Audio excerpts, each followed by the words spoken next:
Hi, friends. We're on the chapter called Hunger. I believe it's on page 133. So if you'll just flip to your books to 133 or find the chapter titled Hunger if your book is different than mine. In my new life as a human, I was well attended. I ate lettuce leaves with Thousand Island dressing and caramel apples and popcorn with butter. My belly ballooned. But hunger, like food, comes in many shapes and colors. At night, lying alone in my poo pajamas, I felt hungry for the skilled touch of a grooming friend, for the cheerful grunts of play fight, for the easy safety of my nearby troop, forging through shadows. Remember what happened to Tag? I told myself, don't think about the jungle. Still, sometimes I lay awake wishing for the warmth of another, just like me, asleep in a night nest of tender plant leaves. I liked having sips of soda poured into my mouth like a bubbling waterfall, but every now and then I longed for a tender stalk of arrowroot, to feel the tease of mango, just to reach out, just out of reach. Still life.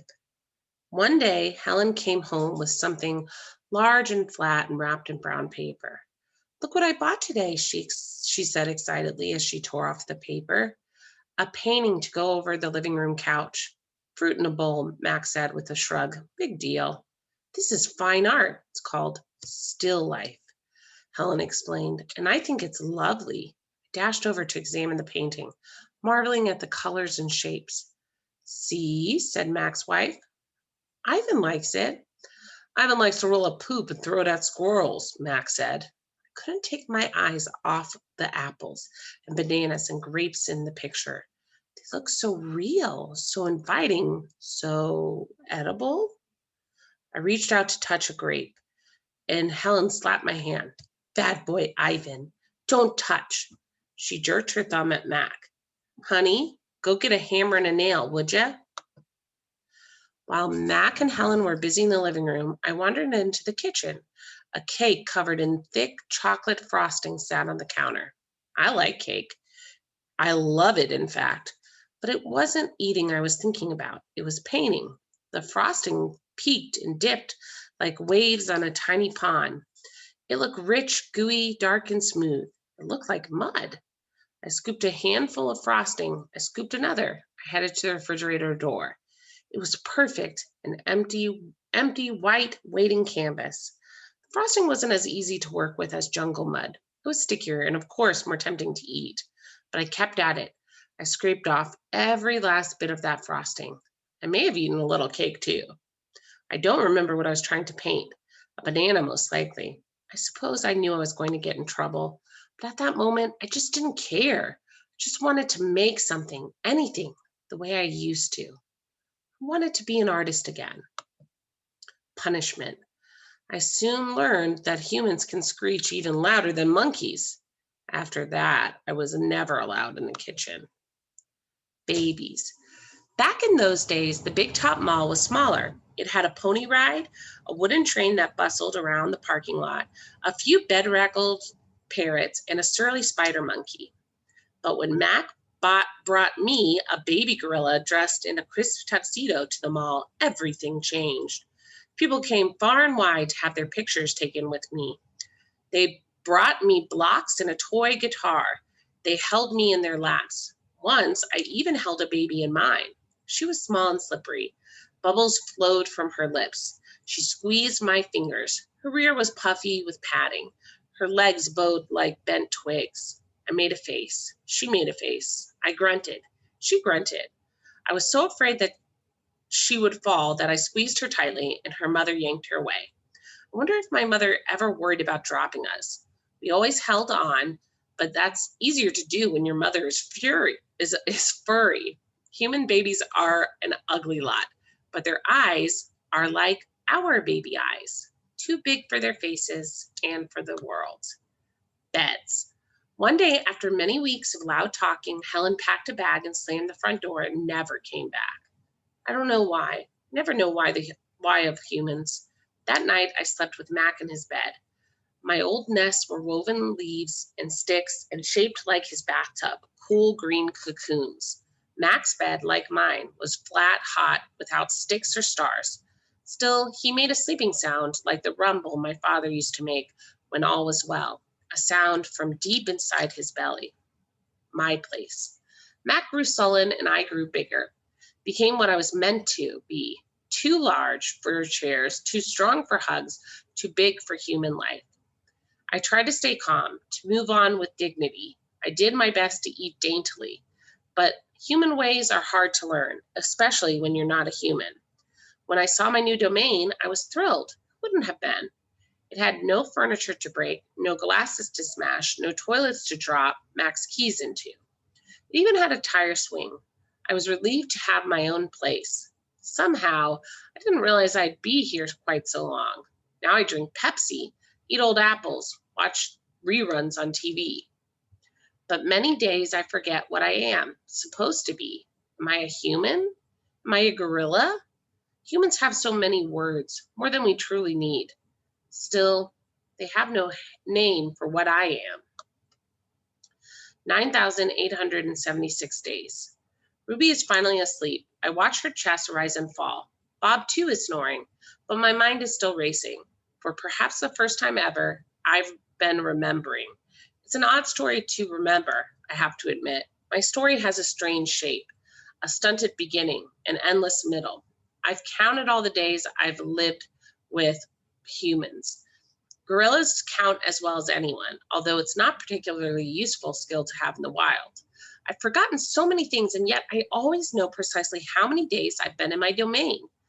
I take one of the magic markers Julia gave me, I make an X on a small one on my painted jungle wall. I make more X's and more. I make an X for every day of my life with humans.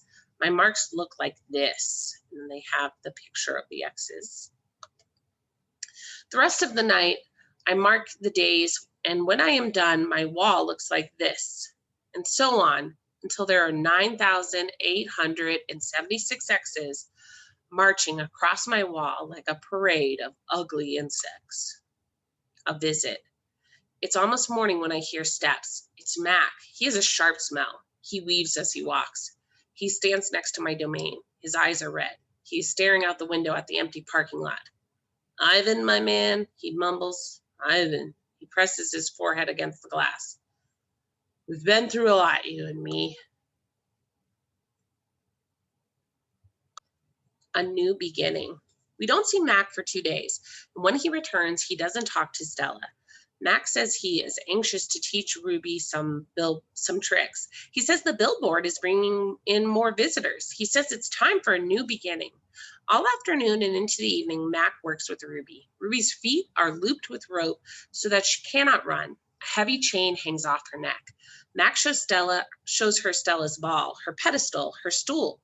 He introduces her to Snickers. When Ruby obeys Mac, he gives her a cube of sugar or a bit of dried apple. When she doesn't, he yells and kicks at the sawdust. When George and Julia arrive, Mac is still training Ruby. Julia sits on the bench and watches them. She draws a little, but mostly she keeps her eye on Ruby. Bob watches too. He's hiding in the corner of my domain under knot tag. It's raining outside, and Bob does not like damp feet. Ruby trudges behind Mac, her head drooping. Endlessly, they circle the ring. Sometimes Mac slaps her flank with his hand. Suddenly, Ruby jerks to a stop. Mac pulls the chain hard, but Ruby refuses to move. Come on, Ruby, Mac is almost pleading. What's your problem? She's exhausted, I say to myself. That's the problem. Mac groans. Idiot dolphin. Idiot human, Bob mutters. Walk, Ruby, I say, although I know she's too far away to hear me. Do what he says. Walk, Mac commands. Now. Ruby doesn't walk. She plops her rump on the sawdust floor. I think maybe she's tired, Julia says. Mac wipes his forehead with the back of his arm. Yeah, I know. We're all tired. He pushes Ruby with the heel of his boot. She ignores him. George looks over from the food court, where he's wiping off tables. Mac, he yells, maybe you should call it a day. I'll close up. Mac yanks on Ruby's chain. She's anchored as a tree trunk. He pulls harder and falls to his knees. That does it, Mac says. He brushes sawdust off of his jeans. I am through playing around. Max stomps off to his office. When he returns, he's carrying a long stick. The gleaming hook at the end is almost beautiful, like a sliver of a moon. It's claw stick. Oh no, it's a claw stick, guys. You remember that's used to hurt the elephant. Mac pokes Ruby with a sharp point. Not hard, just a touch. I can tell he wants to see how much it can hurt. I growl low in my throat. Ruby doesn't budge. She is a gray, unmoving boulder. She closes her eyes, and for a moment, I wonder if she might have fallen asleep. I'm warning you, Mac says. He breathes out, stares at the ceiling. Ruby makes a huffing sound. Fine. You want to play it that way, Mac says. He draws back the claw stick. No, Julia cries. He's going to hurt her. I'm not going to hurt her, Mac says. I just want to get her attention. Bob snarls. Mac swings. The hook slices the air just a few inches above Ruby's head. See why you don't want to mess with me, Mac says. He draws back the claw stick. Now move. Ruby jerks her head, flinging her trunk towards Max. She makes a noise that sends sawdust scattering. It makes my glass shiver. It is the most beautiful mad I have ever heard. Ruby's trunk slaps into Mac. I don't see exactly where she strikes him, somewhere below his stomach, I think. And I know he must be uncomfortable because Mac drops the claw stick and falls on the ground and curls into a ball and howls like a baby. Direct hit, Bob says. Poor Mac. Mac groans. He stumbles to his feet and hobbles off towards his office. Ruby watches him leave. I can't read her expression. Is she afraid? Relieved? Proud? When Mac is gone, George and Julia lead Ruby from the ring.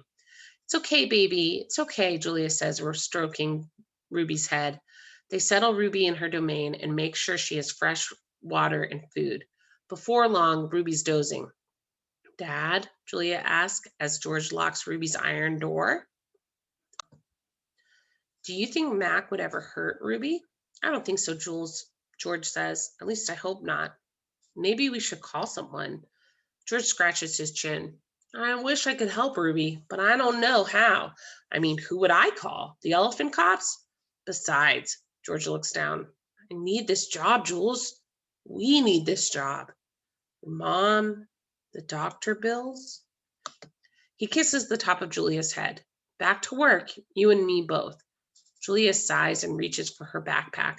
She removes a piece of paper, a bottle of water, and a small metal box. Homework first, George says, wagging a finger. Then you can paint. It's for art class, Julia explains. We're doing watercolors. I'm going to paint Ruby. George smiles. All right, then. Just don't forget your spelling. Dad, Julia asks again. Did you see Mac's face when Ruby hit him? George nods. Yes, he says solemnly. I did. Shakes his head. Poor Mac. He turns away, and only then do I hear him laughing. Here's where we'll stop for today.